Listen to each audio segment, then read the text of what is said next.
listeners. I'm your host, Sana, as always. And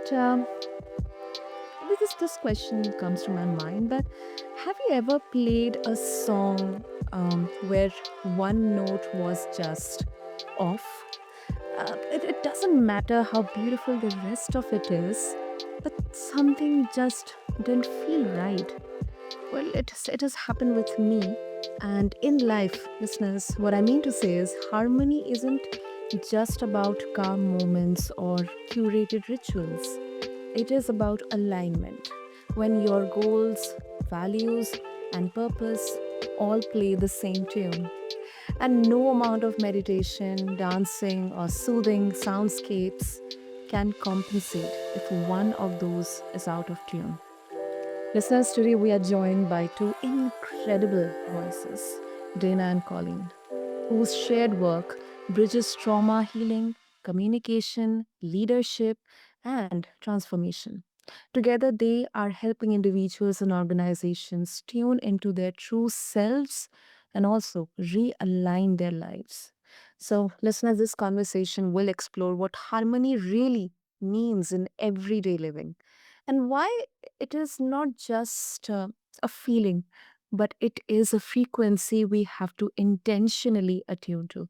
So, with that, Dana and Colin, welcome to the Mindful Living, and I'm absolutely excited to have both of you with us today.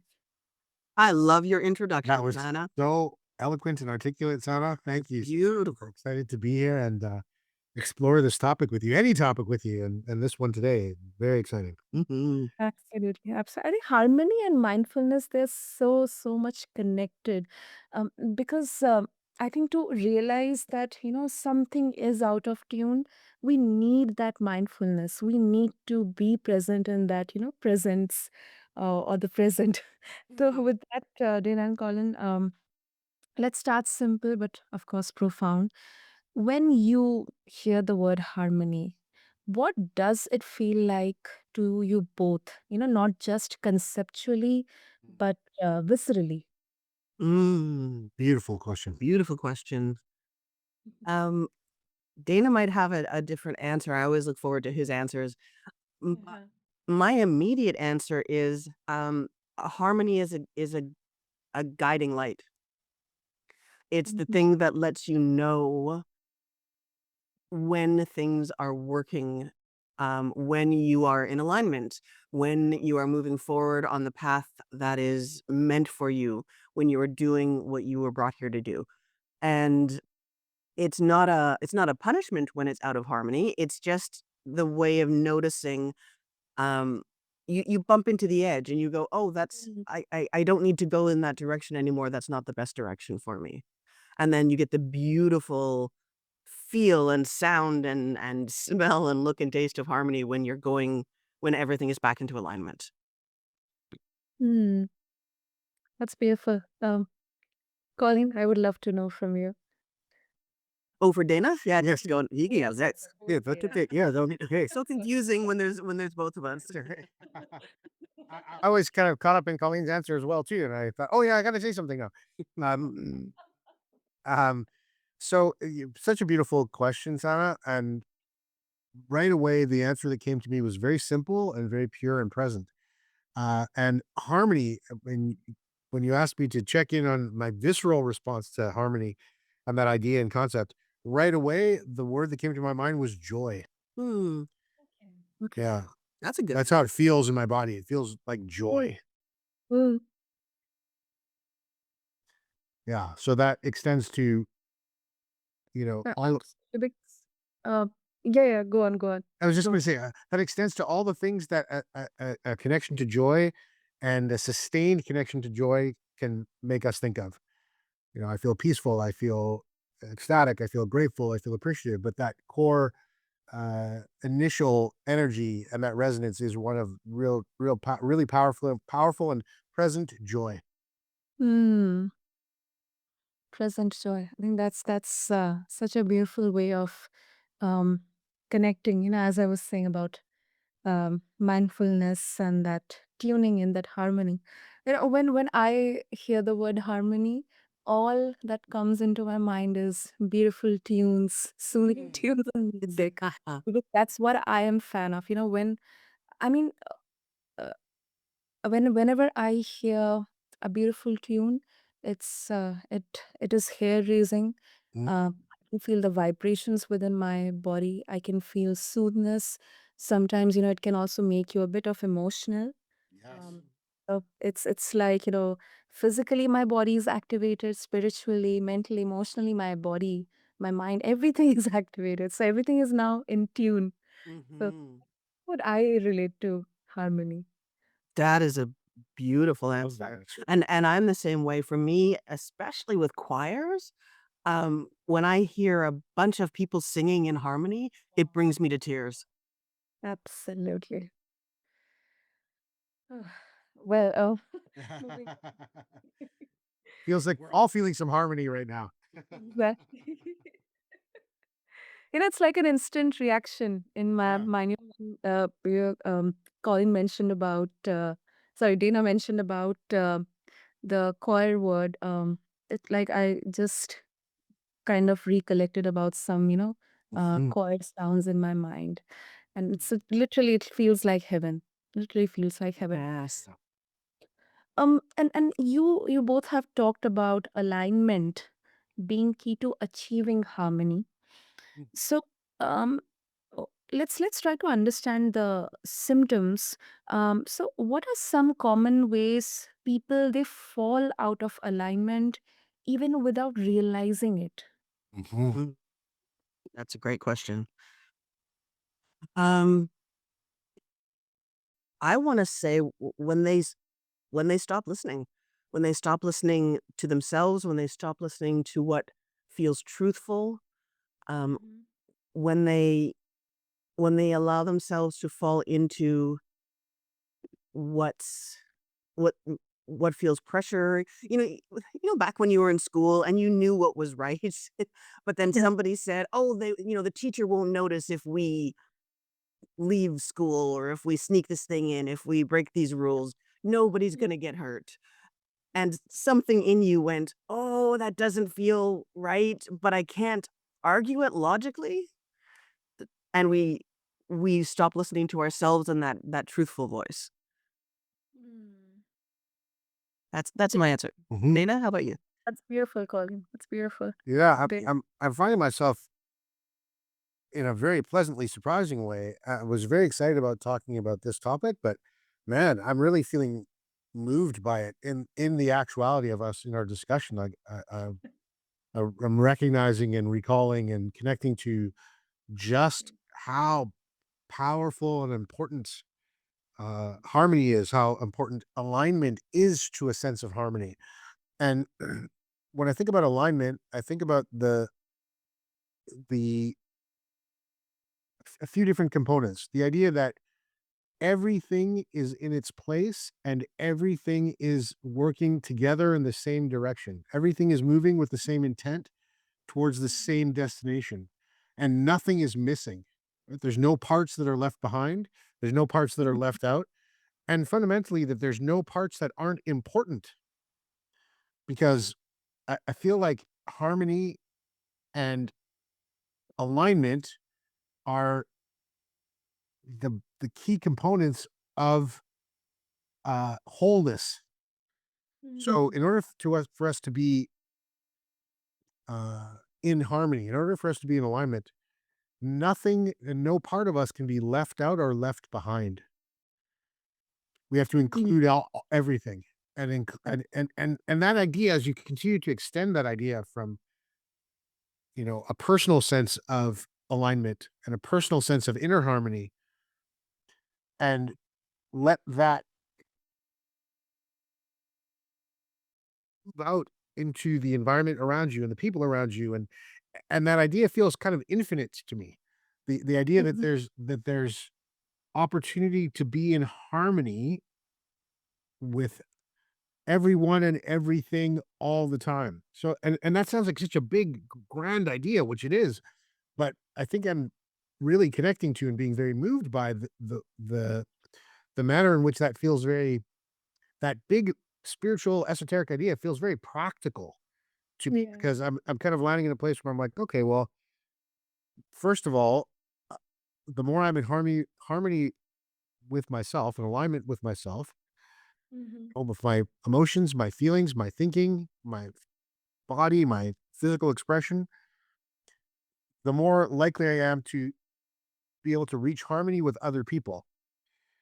Mm. And if I can connect to another person and feel like we're in harmony and they're aware of it and I'm aware of it, well then that power of alignment and harmony is exponentially multiplied. And then if we add a third person to that, that's another, right? So that example that you both gave of the choir and the power of a choir, the power of all these voices singing different parts, but all with one goal, uh, Yeah. is yes, yeah, is pretty. These are ideas we talk about all the time, but I'm very moved by it right in the moment as we're discussing it now because it feels incredibly purposeful to curate and to cultivate harmony within oneself and then to reach to express and share and curate that harmony with others. And that idea of that being kind of an infinite process, like that we can get more and more and more and more in harmony with one another and our surroundings and everything in our environment, uh, feels very comforting because lots of people feel like they don't have a purpose at times in life, and I've certainly felt that way. And Mm. the idea that, hey, maybe that's our purpose, and that's a clear purpose and a purpose that we can all identify and work towards is pretty powerful. Mm. I agree. I agree. And Dana, uh, I mean, now we are discussing about work life balance. Mm, There have been, conversations around this, but now gradually the conversations are more focused on having a work life harmony because mm. uh, on practical grounds, it can be, let's say, difficult or maybe not Yeah. possible to have a work life balance. So, how do you separate or how do you differentiate this balance and harmony, whether it's for work or your personal life or maybe your body and mind and spirit? Mm. Mm. I have a big smile on my face with that awesome question, Sarah. So lovely. I I have an immediate answer, but I also want to give Colleen Yeah, a yeah. bit of I room to. have maybe a more meandering answer. So let's go with immediate, and I can do meandering later if we have time. Yeah. Yeah, sure. Yeah. So right off the bat, those two things, harmony and balance. And I love the way that you weave those together and are mindful and aware of the way in which our expression around those ideas is evolving, right? Like the idea of Mhm. balance, maybe that's not the most practical way because it's such a tough thing to achieve and you achieve it for a moment and then it's gone in the next moment, right? And characterizing what we might be reaching for as harmony, as another way to feel our progress is fantastic. The the the thing that stood out to me most immediately was, oh, okay, well, harmony and balance, maybe it's not harmony versus balance. Maybe they're not in opposition to each other. Maybe we can get those ideas and what they connotate to us in a new kind of alignment as well. Mm. And what struck me, and I'm excited to share this with both of you to see what your thoughts are. But I was like, oh, okay, well, what if we redefined harmony? What if Mhm. we redefined harmony as the pursuit of balance? As the intent of balance, as the goal of working towards balance. All of a sudden now we break anything that feels oppositional between the two of them. And maybe that doesn't to you or Colleen right now, Sana, but right away I was struck like, oh yeah, maybe I've been thinking about harmony and balance as having to be it's either one or the other. It's either this one or that one. And maybe it's not harmony or balance. Maybe it's harmony and balance because they work together. And maybe we could even go as far as to say, okay, if we're going to codify harmony as the pursuit of balance, then we Mhm. can say that balance is the experience of harmony. And all of a sudden now we're inclusive. And those two things are working in balance and harmony together, right? They're all part of the pursuit of the same state of being. And that, whether I'm right or not, that idea uh, that's got sparked by your question was very exciting to me. So I'm very curious to see how that lands with both of you and Colleen, Sana, just to see if maybe we're moving in the more harmony and balance together, or if I'm breaking up the wrong tree. I've never looked at this particular aspect of, the difference between harmony and balance. I mean, I've never thought about this. So that's a very, very refreshing, way of looking at this. Colleen, I would love to know from you what you think about it. Mm. Thank you. Yeah, I'm so enjoying this. I it's going to sound funny. I want to answer the idea of work-life balance with music again. Oh, wow. Okay. Because what came to mind, this idea of work-life balance has this idea that, well, there's me and what I need for myself, and then there's work and what work needs from me, these two separate things that have to be somehow juggled, and when do I do one and when do I do the other? And they're in opposition to each other. And what instantly came to mind for me, there's a song by Leonard Cohen called Hallelujah. And so many, if your listeners Google it, there's so many versions where he sings with either a few backup singers or a choir, where other people sing this song with a few backup singers or a choir. And Mm, Leonard Cohen is his heritage is Jewish. He's mhm, singing a song with a term that a lot of people interpret as a Christian idea. He spent mhm, a great deal of his later life studying Buddhism and, in fact, living in Buddhist retreats. And mhm, his early poems were deeply, deeply spiritual. Well, most of his poetry was deeply spiritual without ascribing to any one religion. mm. And that song is one almost inevitably whoever sings it that brings me to tears. Yeah.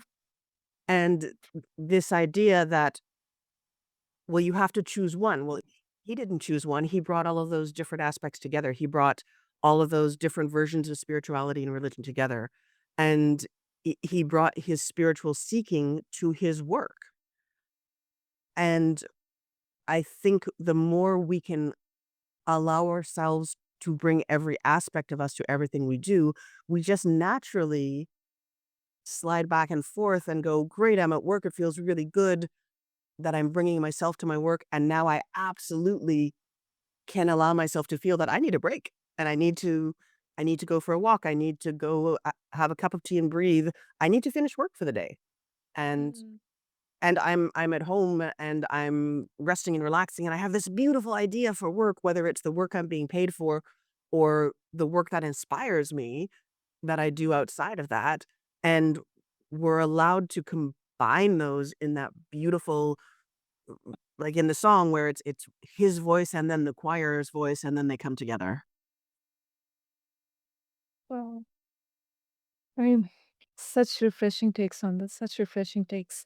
And Colin, as you mentioned about the, Buddhist retreats and, different, exploring different cultures and the practices and, how um, all of these cultures are interpreting wellness and mindfulness, harmony. That reminds me that, since your background and practice comes from traditional Chinese medicine, um, how can we connect harmony with, this ancient uh, medicines and cultural based practices, which involves yoga, meditation, breath work as well? That is a wonderful question. And people so rarely ask about the Chinese medicine part. So thank you for doing that. Okay. And and one of the things that I loved when I found Chinese medicine, because I was brought up in a small town in the north of Canada, Chinese medicine was not something I was brought up with. um, when the first chiropractor moved to town, people were quite, ruffled about it. They were, well, yes, chiropractors. What's a chiropractor? So when I discovered Chinese medicine, it was quite revelatory for me. And the beauty of it is that everything is connected. So your emotions impact your meridians, which impact your body, which impact your spirit, which impact your emotions, and round we go. So when everything is connected, we start to find more connections everywhere. So the more I study Chinese medicine, when somebody starts talking about Ayurvedic medicine, and which I probably pronounced wrong, and if I did, my apologies. No, you did absolutely right. Thank you. Uh, the more I see similar patterns just expressed in a different way. Hmm. And so when we give ourselves permission to say yoga is a way in to that harmony and to that wholeness, the same way that breath work is, the same way that acupuncture is, the same way that um, going for a walk or having this conversation is, we start to judge ourselves less for whether or not we're doing it right, and we start to get excited and to borrow Dana's word from earlier, joyous about the many ways we can find into harmony and into connection. Good answer. Hmm. Yeah, that's a great one, Colin. Thank Great you. one. Thank you. Um, Dana, you have to. Do you want to add? Oh, I would love to. Thanks. Yeah, thanks. I was just again kind of caught up in Colleen's answer and your awesome question. Um, I think what's really becoming present for me, and I contemplate this topic a lot because I play music actually. So the idea of music, musical examples of harmony is very, very natural to me. Um, but I'm learning some brand new things about it just in this moment today, which is fantastic because Oh. I think part of the messaging that we're striving for and the sharing of experience around this concept of harmony and alignment and balance, these concepts, is that maybe harmony is actually effortless. Maybe it's effortless because so is joy. And maybe those are both effortless because they are our natural and native state of being. And I Mm. look around into the natural world and your question around, connecting to ancient practices and traditions and the different ways that we access joy, balance, and harmony, a yogic practice, meditative practice, different things that allow us to be in connection with our inspiration and our spirit. There's an abundance of harmony in the natural world that occurs every day Absolutely. with like astonishing consistency. And perhaps that's where we can reach back into our more uh, ancient approaches to life and this idea of harmony and its value, value of alignment and balance, because there's an abundance of examples of it around us on a daily basis that, whether we engage them or not, are still carrying on. Mhm. The tree is in harmony with the roots and with its roots and its leaves. And whether we get up in a mood that says, "Hey, I'm a part of all of that natural beauty, harmony, and balance," or because I didn't get what I wanted today, I'm not a part of that, and I'm angry and I'm upset and I want to be mad at my neighbor or anything like that. The natural world and the harmony, balance, and joy that occur in it, they don't really care about what we're doing so much. And so there's a comfort in that because of the consistency that occurs in all of these abundant ways in the natural world. We as human beings, I think, can relax a little bit more and maybe find connection to all of that abundant harmony and feel comforted by it and feel supported by it, feel connected to it. So this idea that, maybe we think about harmony as this very difficult, oh, it's so hard to achieve, and balance, God, we got to make sure it's so difficult to get balance, and we get it and then we lose it. And then it's like, well, maybe not. Maybe it actually is our natural state of being. And our job is to remove any obstacles from our psyche or our egos that allow us to not see the natural abundance of that harmony and balance that is always available. Hmm, Mm. that was a good answer. Oh, yeah, this off of your good answer and Santa's great question. So thank you. Well, and it makes me think of trees, right? We inhale oxygen and exhale CO2. We can't not do that as humans. And trees inhale CO2 and exhale oxygen. That's just the harmony. Incredible harmony that's effortless and we don't even have to think about it and it occurs. and we don't even have to think about it to receive the benefit of it. But maybe that's part of the point is we need to stop and slow down and be more mindful of all of these things that are offering us connection and support. Mm. Absolutely. And I don't know whether um, this will have any similarity, but sometimes I think the path to achieve that harmony can be a bit unsettling. I think that's where sometimes the interpretation kind of changes. But Mhm. uh, I think the way nature, when it's out of harmony, sometimes there has to be destruction in order to restore that harmony and Yes. Mm. restore that balance in the long run. I think that sets a very beautiful example of the path can be long, it can be sometimes unsettling, Mm. but the end goal is beautiful. Yeah. Absolutely. Amazing. So Wait, the there's really great. a quote by someone, I'm forgetting who right now, I apologize, who said, basically that we forget that nature works as well in rust as in rose petals. That's beautiful. Wow. So exactly what you're saying, that when something is, destroyed feels like such a harsh word, and I think it scares us, Yeah. but when something is being unmade to be remade, there is a beauty in that as well. Just Mm. exactly like you said. Mhm. And Dana, we are seeking examples from music Yeah. and nature. I also want to bring in a bit of martial arts in there. Oh, lovely. Yes.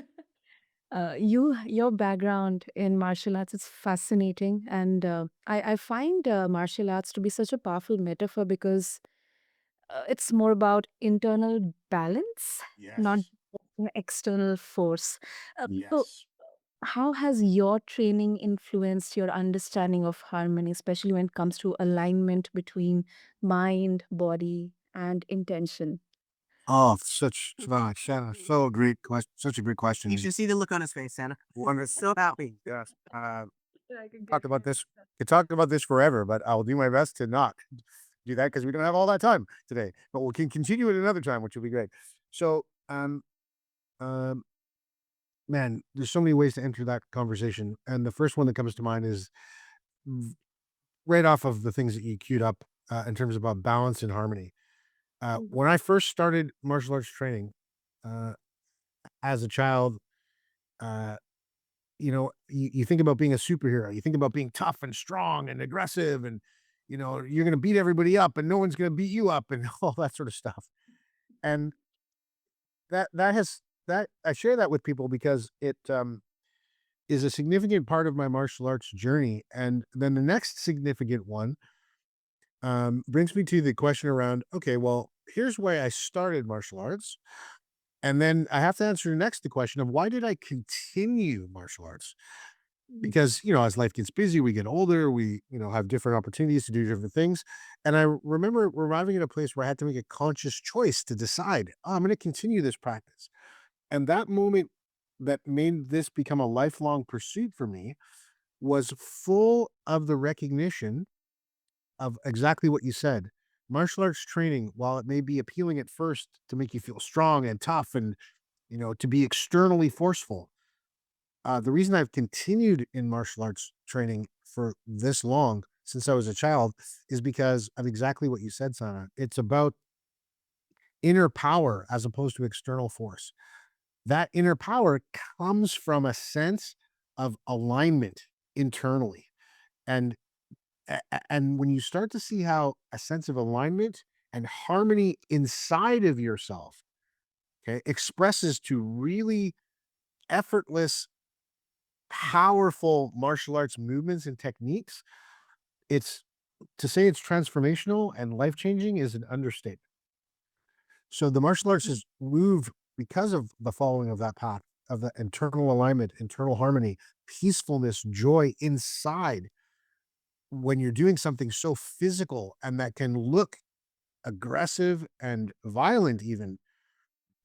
It's landed me in a place where understanding that difference between external force and internal power has inspired me to follow an exploration of that calling to harmony uh, for the rest of my life.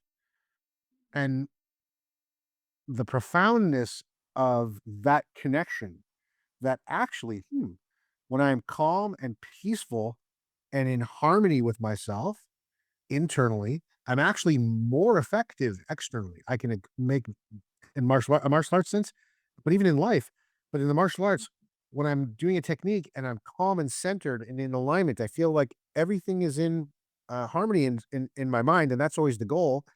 You express that through your body, and your movements create tremendous impact Mhm. outwardly, but your experience of that feels effortless. You're not struggling, you're not forcing anything, you're just moving. And it goes from it starts to transform from being, I'm a fighter and this is violent action to no, I'm a peaceful warrior and this is just motion, just movement. All I'm doing is moving. Okay. And I'm making no aggressive effort to move. And it becomes less about anybody that you're trying to spar with or fight with or interact with or compete against. And it becomes more and more and more about yourself. And I'll wrap it up just this last piece very quickly. Yeah. You start to realize that in the face of any kind of energy that comes towards you, you Mm. always have the choice as to how you respond. Somebody tries to punch you, you don't automatically have to punch them back. You can choose, well, I could punch them back, but I could also just step out of the way. I could move to the side. I could relax and absorb the blow and then use that energy to examine where my opponent actually is and how their internal harmony is in alignment or out of alignment. And I get humbled more and more as I even talk to you about this because that path has done nothing but continue to open up for me and present me with opportunities for deep learning and to be more excited about something that I've been practicing for over 5 decades now. I'm more excited now about my martial arts training than I was when I started. And I'm was pretty excited when I started. So that I hope is an indication of the depth and the richness of this path that I've chosen to explore the dynamics of harmony and alignment can be. Ah, I'm awestruck. That's beautiful, beautifully explained, Dana. Ah, Beautiful. thank you. Beautiful questions. Thank you for being interested and giving me the opportunity to share that experience and information. Ah, anytime, anytime. And Colleen, do you would like to add something to that? I no, that was a great answer. I'm just silently applauding. You both have given me the space to share. So I revert the credit back to the both of you and the lovely environment that you're setting for us, Sana. Mhm. Oh, oh, beautiful, beautiful. And before we wrap up, I know we are extending beyond the time, but Yes, thank you. Thank you so much for your time. yeah. Just a final question to both of you. We have spoken at an individual level, but also harmony is so applicable when we talk about relationships or teams. So how can we as humans create collective alignment without compromising individual authenticity? um, I mean, does it all start within ourselves and then we kind of reciprocate it with people around us, or how does it work? Mm. Mhm. That's a beautiful question. I have an immediate answer. Um, Please. and I'm moving from music to cooking now. Oh, yeah, that's another good example. Yes. Yes. So when you're cooking and when you talk to different people, there's slight variations. There's a book out, I believe, called Salt, Sweet, Acid, Heat, and oftentimes people bring in the term umami, so that richness. Mhm. And Mhm. so if you're making something there and something it doesn't taste quite right, you're missing one of those elements. Even if Mhm. if it's an element you don't like. I know a lot of people who who swear that they don't like sour foods, but Mm. if you make something for them and don't put in anything sour, you don't add any lemon juice or vinegar or anything like that, even if they can't taste it, it's still balancing everything out. So nothing is bad, it's just needed in the right amount. Mm. That's Wow. So That's a creative answer. Yep, thank go. you. Yeah, so when we have a team, when we're working with a group, even if somebody doesn't think the way we do, they are part of that balance for us. So we don't want to silence them entirely because then they're not bringing in the balance. We just find a way to include them at the right proportion. Oh, wow. And Dana, I think you yeah. guys are the examples of that. You guys work in harmony. You guys complement each other. So I think that's another, the most obvious example for the listeners as well. So anything would like to add to it? Oh my gosh, that's great. And So much. yeah, thank you. That was right along the lines of what I was feeling and thinking as you asked your question, and then as Colleen answered. Um, I find the way that, and I'll speak from my personal experience, that I'm the most inspired into harmony and alignment with others is when I feel like my contribution has value. Mm. And that's such a powerful thing because you would think that on some level, a person contributing, if we, just like Colleen's talking about proportion and um, the presence of a certain amount of contribution or the lack of contribution in comparison, that that might make it sound like people will just get, oh great, I can contribute, great, I want to just contribute everything that I want that I think is great. But what actually ends up happening is more so, and I can give I won't give them all, but I can think of lots of examples of where that occurs in my daily life, is that when people feel like their contribution uh, is genuinely valued and that their presence and their contribution has the possibility of being valued, they become Mm. very humble, mindful, and respectful, not only of what they contribute, but how they contribute. And because of that dynamic, what ends up happening is people end up contributing their very best. And they Mhm. recognize, without having to have it enforced upon them, that sometimes their very best, a little bit of it is enough.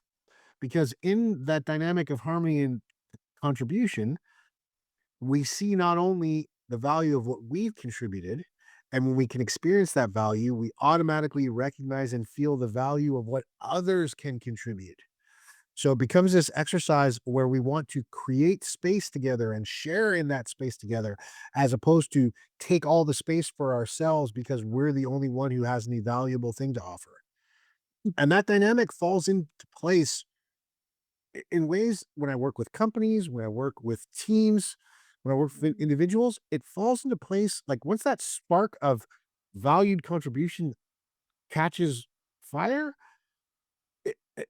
and I've done this for many years, Senna, but it blows me away how quickly everybody gets into alignment with finding the best and most valuable part of themselves that they can contribute in that moment, and then just handing over whichever parts or pieces of it are the most useful to build and maintain the harmony. It's incredible. It's one of the things that makes me really realize that generally speaking, human beings are genuinely good. Our nature is good, it's positive, Mm. and that's where that dynamic comes to life for me, and that's very, I feel humbled every time I experience it. It feels like a blessing every time I experience it. Oh. Ah, wonderful, wonderful. So, Colin and Dana, before we wrap up this beautiful conversation, if our listeners they would like to connect with both of you and explore more about the work you are doing, what will be the best way? Yeah, I thank you so much for this conversation. And we would love to continue it with any of your listeners. We are at thedigitaldojo.net, and that's we've got our socials from there, so you can find our YouTube channel and all those things. And you can message us from there because we certainly have links to a lot of videos, so people, we love sharing our ideas, to classes that they can take, then things they can take with us for free, or there are some paid courses as well. But also they can just message us with ideas. They can email us straight from that platform and let us know what they're interested in and what their questions are and what's coming up for them, because that allows us again to spread these conversations wider and wider. Mm, absolutely.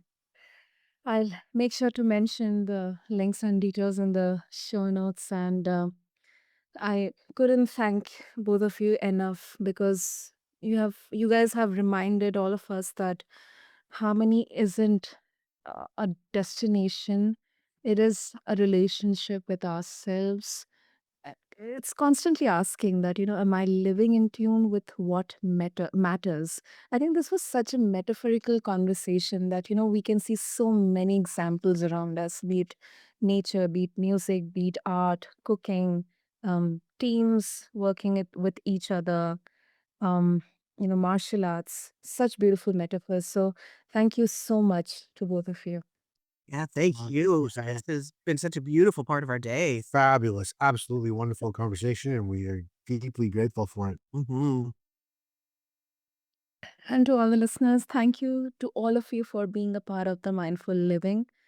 Just take a moment, listeners, today to check in. Are your goals, your values, your energy in harmony, or is there a part of you quietly waiting to be heard, to be listened? Until next time, stay mindful, stay aligned. Thank you.